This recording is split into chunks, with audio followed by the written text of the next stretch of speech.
All right, I'm here on my wobbly table and I got some new packages in, so let me just...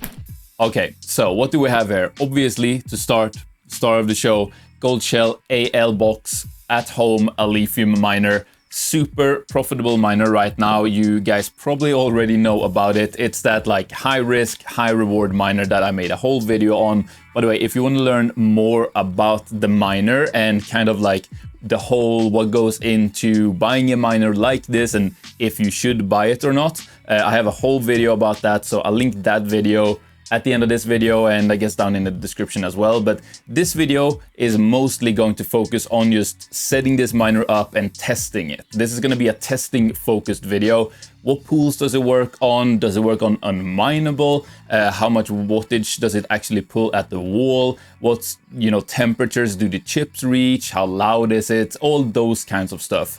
I also got here the power supply that the AL box comes with. Both of these were sent to me from Coin Mining Central as a loaner to kind of make this review and testing video about the AL box. And that is what the brunt of the bulk of this video is going to be about. It's obviously going to be the testing of the AL box, but I just want to mention this other package that I got from deepinthemines.com as well. Basically, what they make like server PSU kits, or they don't make the actual server PSUs, but they do make the breakout boards and I suppose the cables as well.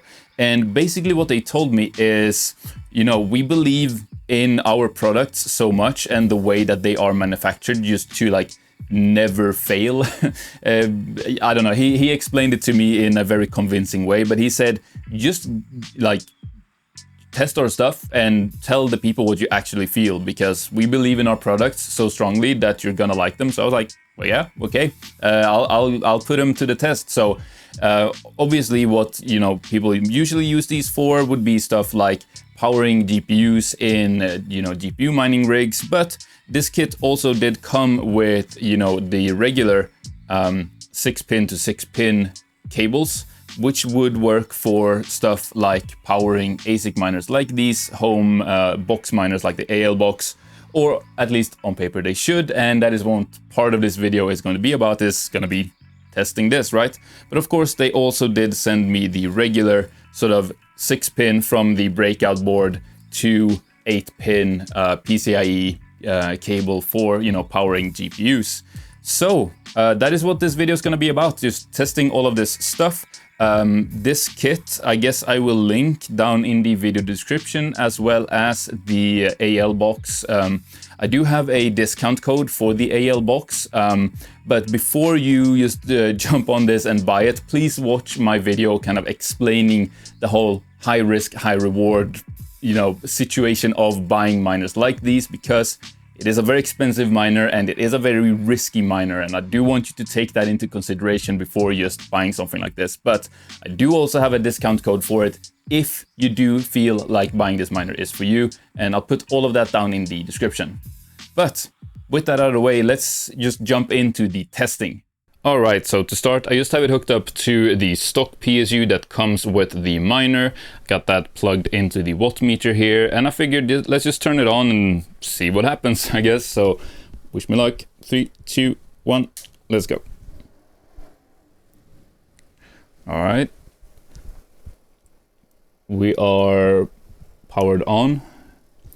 Currently doing like 14-15 watts. I guess it's booting, got all kinds of lights going here, and I'm sure it has some pre-applied wallet and pool in it, so it's probably gonna start mining if I just give it a second here. All right, fans are ramping up.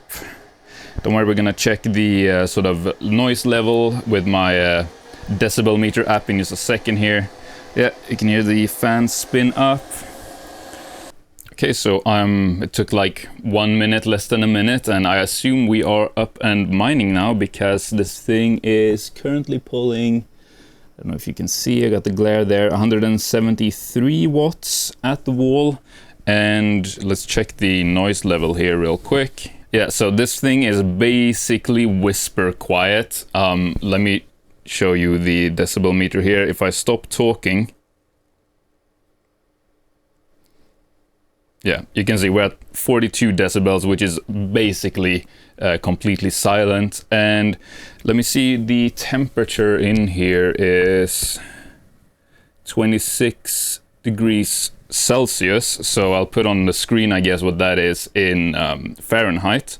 But basically it's normal room temp in here, a bit on the warmer side room temp, and this thing is just basically whisper quiet. So far it's really, I guess it's passing the home miner test. It's very quiet and it doesn't really pull a lot of power either. We're at 177 watts. So next I just want to plug in the Deep in the Mines server PSU kit here, and you know, fingers crossed it still works. All right, so I got the breakout board connected to the server PSU and I got that plugged into the AL box. So this is gonna turn on as soon as I plug this in. So I guess wish me luck, guys. Here we go. And 3, 2, 1.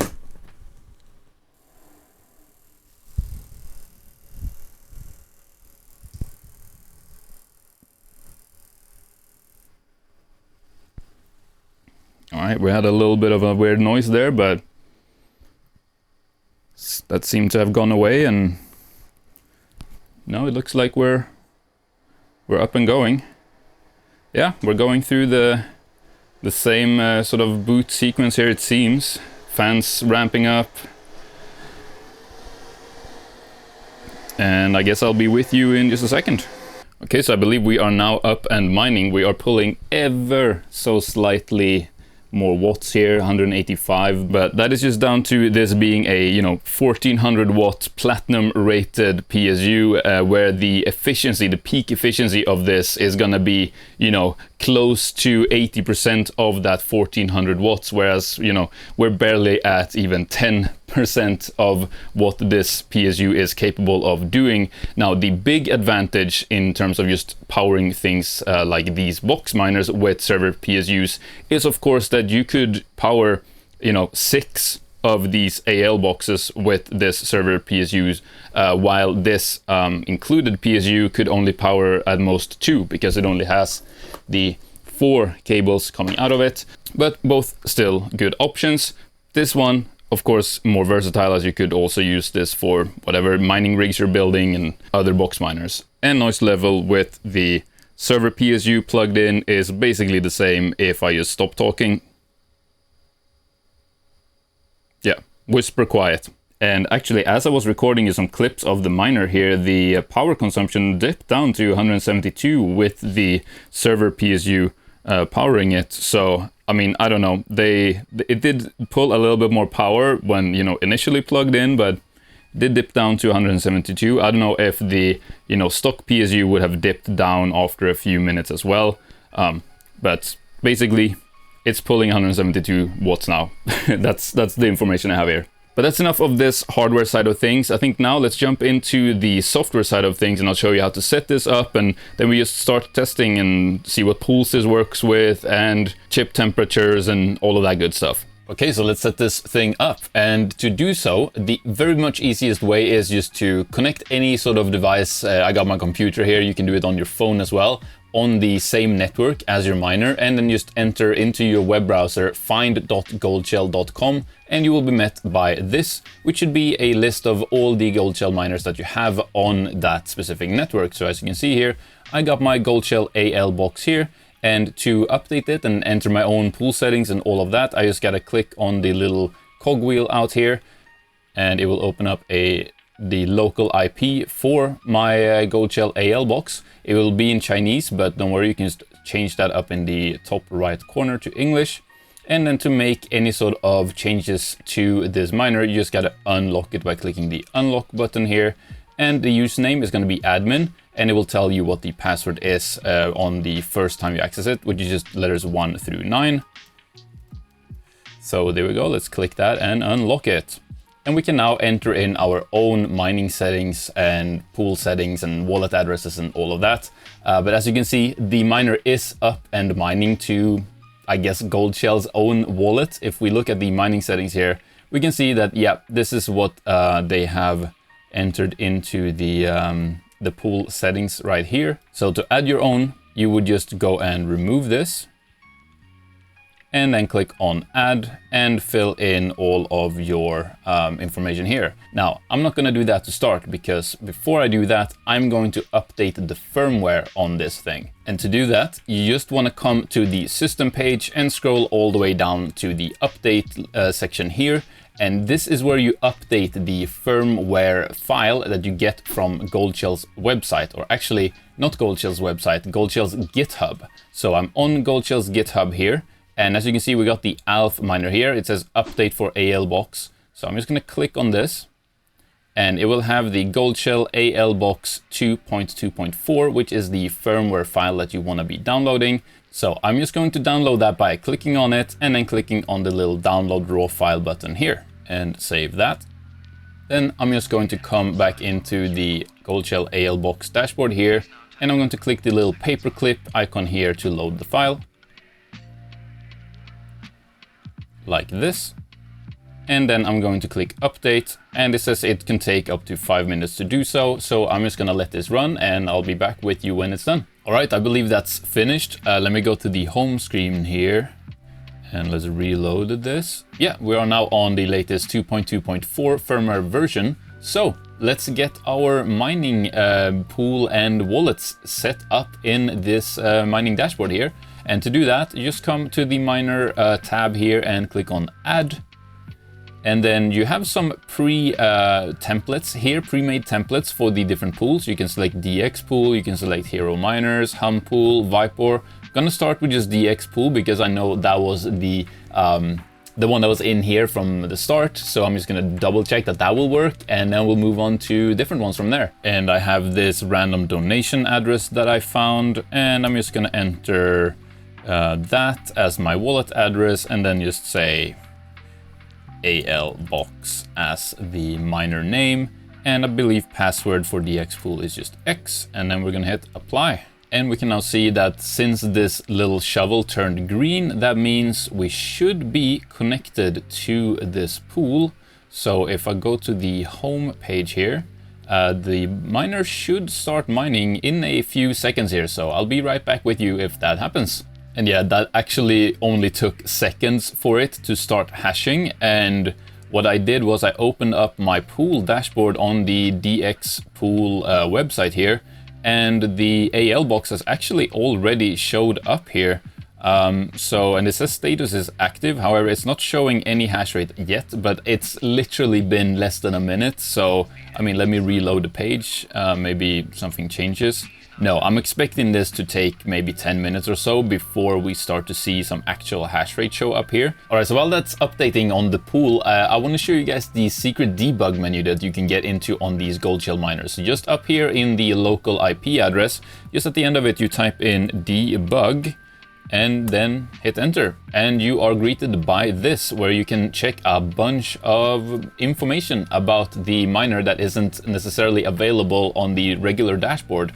So we can see here that this is the miner history here, and it seems that, yeah, I've been mining today on the May 14th here. You can see where I've done, I'm doing my testing to DxPool right now, but it does look maybe as if someone was mining with this on April 18th and April 19th as well. I would discard these January 1st ones. They probably just some sort of error. But yeah, someone was probably mining with this in, the middle of April here. So that's interesting. Now, the second thing that I do want to look at here is the fan control page here, I guess. And I just want to have a look at the temperature of the chips here, which, yeah, they seem to be the same as what we saw on the regular screen here. I don't know if you caught that, but it's running at around 55 to 56 degrees Celsius on the chips, which is nice and cool. But let's have a look at the debug menu again here. I want to see if there is a target temperature somewhere for what the fans are kind of targeting. I don't see it here. Maybe in the monitor page here. Nope, doesn't seem to be. Let's move on to have a look at the chips page as well. Here you can see the chip map, good cores, temperature on the chips. Ooh, we have one. Is that the one of the chips is 71 degrees Celsius? Hope not. Well, I guess 71 is okay. Yeah, you can see the nonsense here, everything that you might want to have a look at. 24 hardware errors on this one core here, but that isn't the warm one. Interesting. I guess that's Silicon Lottery for you. But let's go back to the regular dashboard for the miner here. And as you can see, we're averaging around 355 gigahash right now. Let's have a look at the pool. The pool has definitely updated. It's at an average of 97 gigahash now, and it's saying current hash rate is 352 gigahash basically. So yeah, seems to be no issue mining with this to DxPool, which I would expect it to work on DxPool, but now let's instead switch to a different pool. So I definitely want to try Herominers next. So let's remove this pool and hit add.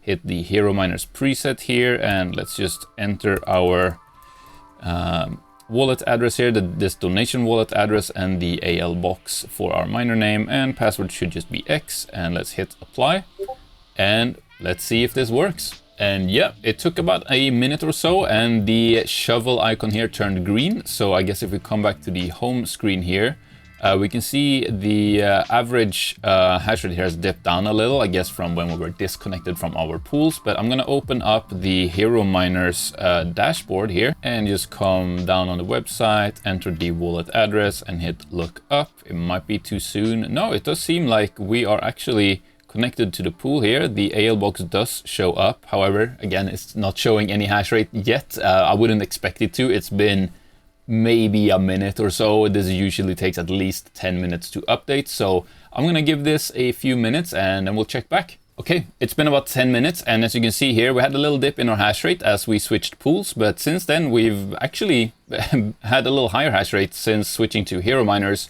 And we can see we're at a steady average of 364 gigahash in the miner dashboard here.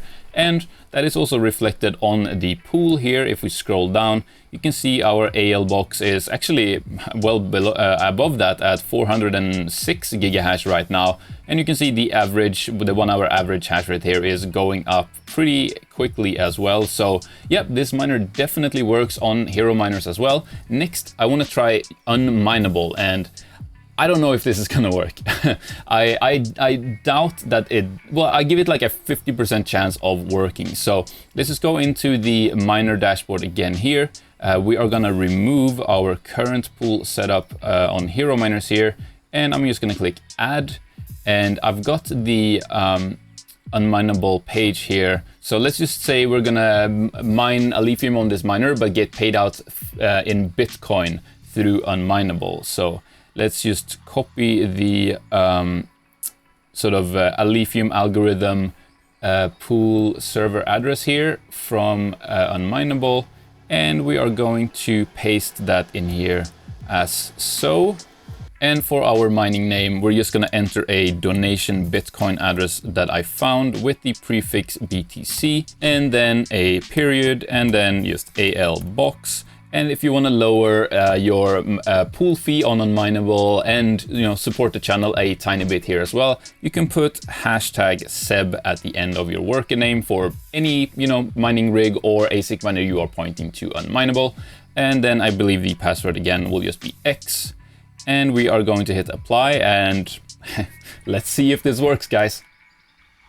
Okay, so the shovel icon here actually turned green, which is interesting. Let's see if this actually works. All right, guys, this is actually kind of crazy, but it seems to be working on unMineable. I'm getting hash rate here. You can see we had a little dip when we changed pools, but yeah, like it is definitely submitting shares to some place. And if we look on the unMineable dashboard, we can actually see here that yeah, we do have a AL box worker now online on the Blake 3 algorithm, and you can see that showing up here as well.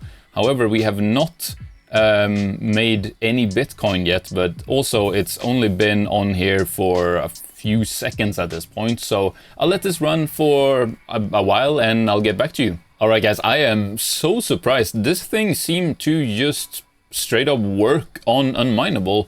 You can see here we've had a steady hash rate for a good while now, and on unMinable's dashboard we are starting to get Bitcoin in our account. So, and you can see here that, you know, the hash rate is rising as it does on unMineable. Unfortunately, it always takes a very long time to reach your actual hash rate on the unMineable dashboard, but from everything that I can tell, the AL box actually works on unMineable, so very positive surprise there. And look, I know I am being so bad for saying this right now because this is such a risky miner to buy, but man, it is exciting to have this thing at home mining right now. I've just gotta be honest. And for those of you wondering, like, these cables are not running hot at all, barely even lukewarm here, and basically cool to the touch here. So I am not too worried about the quality of this power supply, I'll tell you that much. Finally, let's wrap this video up by looking at the current profitability and ROI and just talking a quick bit about this miner. So as you can see here on ASIC miner value, this thing is currently bringing in about $37 per day in profit. As it uses so little power, if I change the electricity cost here, that doesn't change very much. As you can see, it actually went up because I guess profitability increased more than what I changed the cost per kilowatt hour here, negatively affected it. But let's also have a look at the Coin Mining Central website for this thing. Because this is the, you know, reseller that I recommend to you guys. As you can see, this is a expensive miner, and this is where I'm gonna say, go check out my previous video on the AL box if you want to understand all of the, you know, risks and potential rewards. But it's a high risk, high reward type of miner here. So watch that video if you are kind of interested in maybe getting this, just so that you understand the whole thing of what's going on with this miner.